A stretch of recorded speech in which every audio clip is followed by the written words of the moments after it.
Docteur Belkhiri Abdel Malik, docteur et professeur au niveau de la faculté de médecine, département de pharmacie. Je m'intéresse particulièrement aux plantes et santé à travers mes activités d'enseignement et de recherche. Donc la plante qu'on va décrire aujourd'hui, ça s'appelle le Ledera helix, qu'on connaît communément sous le nom du laurier, ou le lierre commun, pardon, qu'on connaît sous le nom de lierre commun, ou par son nom vernaculaire, l'ouai.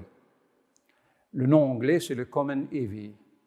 C'est une plante qui est connue traditionnellement pour ses vertus par rapport aux voies respiratoires. Donc, c'est une plante vivace, originaire d'Europe et d'Asie, qui est actuellement très commune en Afrique du Nord.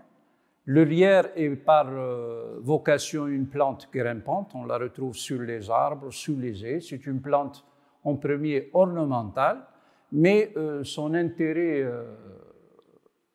thérapeutique, je dirais, fait que cette plante-là est inscrite en pharmacopée européenne pour plusieurs raisons.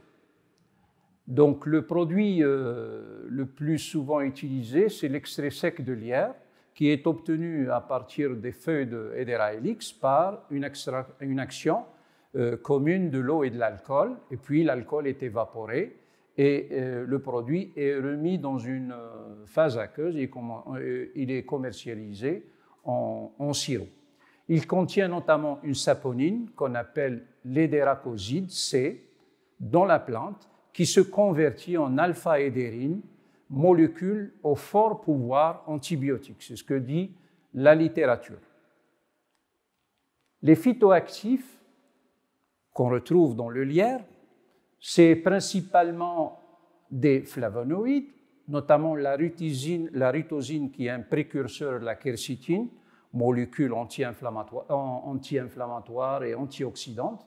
Vous avez également des saponines triterpéniques et notamment l'hédéracoside que j'ai cité tout à l'heure.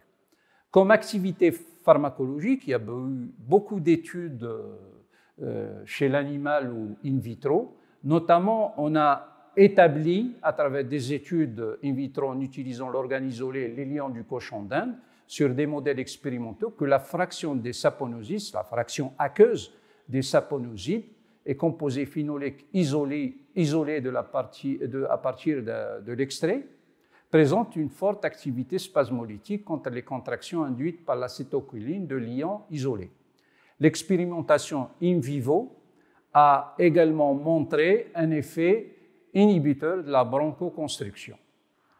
Comme activité anti-inflammatoire, des modèles expérimentaux ont été utilisés et d'où on a déduit que l'extrait à l'alcool de cette plante possède un fort pouvoir anti-inflammatoire. Il possède également un effet sécrétolytique et associé principalement à la fraction des saponines.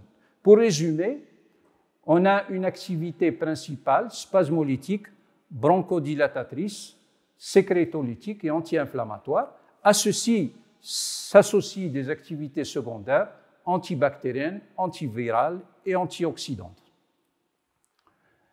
Comme évaluation clinique, de nombreux essais randomisés, des essais cliniques randomisés ont été effectués et chez l'adulte et l'enfant, c'est-à-dire que les préparations à base de cette plante peuvent être utilisées chez l'adulte et l'enfant.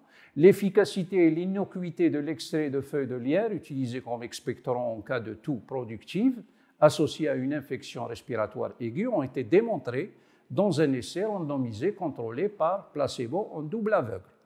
Ce qui est le plus important, c'est que les experts européens se sont mis d'accord et ont émis des recommandations sur le dosage, la posologie pour les adultes et pour les enfants. Et là, vous avez un extrait de ce qui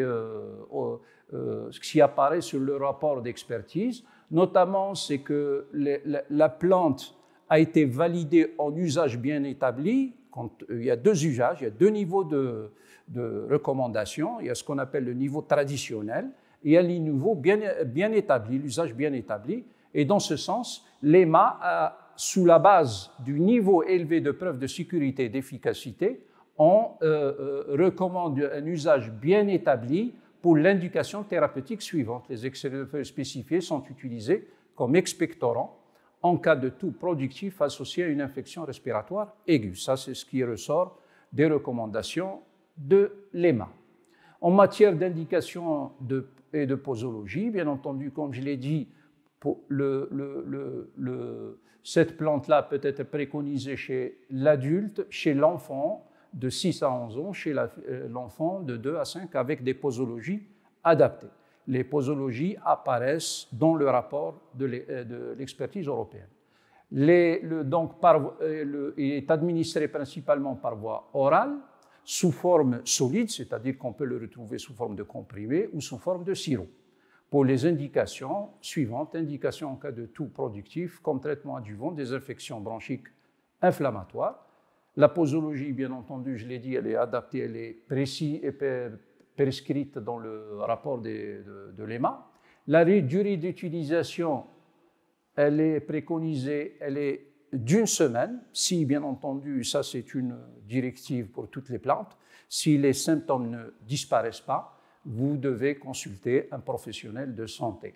Les effets indésirables, on n'a aucun effet toxique ou intolérance qui a été signalé aux doses normales d'utilisation. Et bien entendu, il y a certains cas de réactions allergiques ou de réactions gastro-intestinales mineures, genre nausées, vomissements, qui ont été signalés, leur fréquence n'est pas connue. Comme contre-indication, bien entendu, quand les études ne consolident pas l'utilisation de cette plante en cas de grossesse d'allaitement, également pour les enfants de moins de 2 ans, et en cas, bien entendu, d'hypersensibilité à la substance active ou aux plantes de la famille des Araliacées, auxquelles appartient le lierre. Donc, comme référence bibliographique, on a les rapports communaux de l'Agence européenne, le rapport d'évaluation, et vous avez l'étude clinique qui consolide l'utilisation chez l'adulte et l'enfant. Je vous remercie.